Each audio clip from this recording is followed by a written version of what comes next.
Aartisti Kabbee yookiin Jaakoon amantee doorsifamaan jira jechuun dubbata. Viidiyoo kana amma xumuraatti daawwadhaa.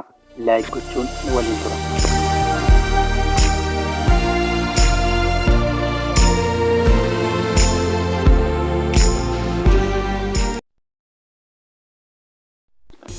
Tole harka fuunee akkam jirtu kabajamtoonni fi jaallatamtoonni maatiiwwan chaanaalii keenyaa akkam jirtu nagaa keessanii ani galata waaqayyo nagaa kiyyaa warroonni chaanaalii keenyaaf haaraa taatan baga nagaan dhuftanii chaanaalii keenya kana subscribe gochuun mallattoo bilbilaa biraan nuuf ol taasifachuun maatii chaanaalii keenyaatti akka dabalamtan asumaan isin gaafadha.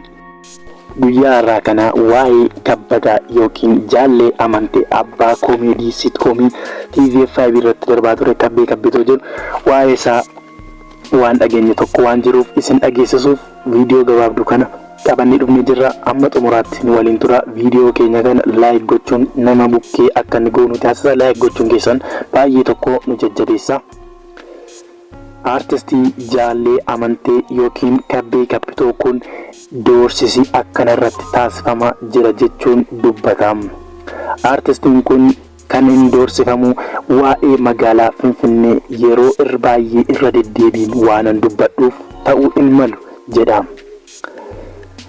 Ani yeroo kamiyyuu wanta fedhee fi kamiyyuu yoo dhufe cichee ittan fufaa waa'ee magaalaa Finfinnee taanaanis ani yoomiyyuu dubbachuu ittuma fufa jechuun ejjennoo addaa nama qabudha. Aartistiin kun diraamaa yookiin sitkoomii torbaniin F5 irratti dhiyaataa ture yeroo ammaa kana adda citee akka jiru. Diraamaan isaa keessumaayyuu waa'ee qonnaan bultoota Oromoo naannoo magaalaa Finfinnee jiraatan irratti xiyyeeffannoon kan hojjetamaa turedha. Yeroo ammaa kana immoo bilbilan hin beeknee fi akkasuma bakkeetti illee qaamaan doorsisni adda addaa narratti gaggeeffamaa jira kan jedhu aartistiin kun yeroo dhiyootti diraamaa kootiinis ta'e achas ba'ee uummata kootti akkan deebi'u uummatni koo naa eeggatu jechuun dubbata. Jaakoon amantees waa'ee magaalaa Finfinnee irratti ejjennoo addaa fi nama cichee itti falmaa jirudha. Aartisti Jaakoon amantee yeroo darbee toora feesbuukii isaa irratti waan maxxanse tokko qaba. Maxxansi inni toora feesbuukii isaa irratti maxxanses kunoo akka kana jedhama. Qonnaan bultoota keenyaaf sagalee haa taanu. Qonnaan bultoonni naannawaa Finfinnee irraa dararaan haa dhaabbatu. Qotee bulaan Oromoo Finfinnee irraa dhiibamuu turuun isaanii ni beekama. Hacuuccaa fi saamiinis irratti gahaa akka ture hundumti keenyayyuu hin beekna. Maqaa jijjiiramaa akka beenyaan fi kaffalamuu fi manni jireenyaa koondoominiyeemii akka laatamuuf mootummaan dubbataa ture.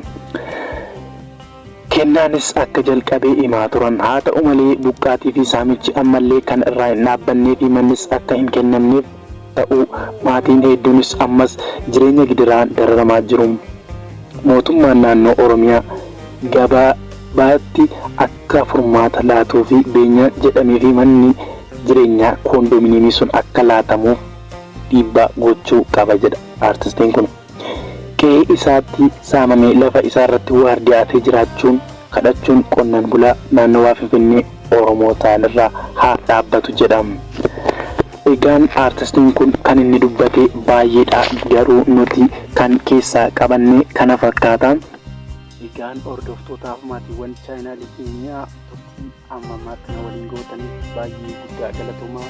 Viidiyoo kana laayik gochuun na jajjabeessaa. Laayik gochuun keessan namoota biroo bukkee darbee akka inni gahu hin gargaara. Kana malees baay'ee tokko kan nu jajjabeessu waan ta'eef viidiyoo kana laayik godhaa. Abdii biraan hanga walitti deebinutti.